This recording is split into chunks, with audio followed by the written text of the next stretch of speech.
You have just downloaded an app or a game from a website, but when you click on it to install it, the message "Can't open file" appears, preventing you from installing it.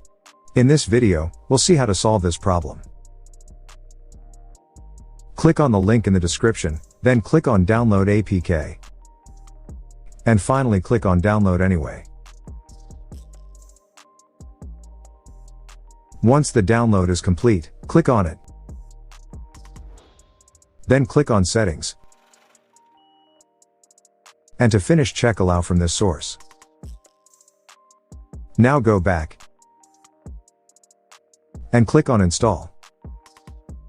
Once xapk installer is installed, click on Open and then click on Allow. Now choose the application you want to install, in my case Shortcut Maker, and click on Install. Click on Settings and check Allow from this source.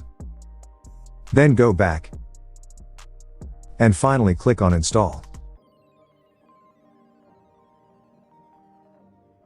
Once your application is installed, all you have to do is open it.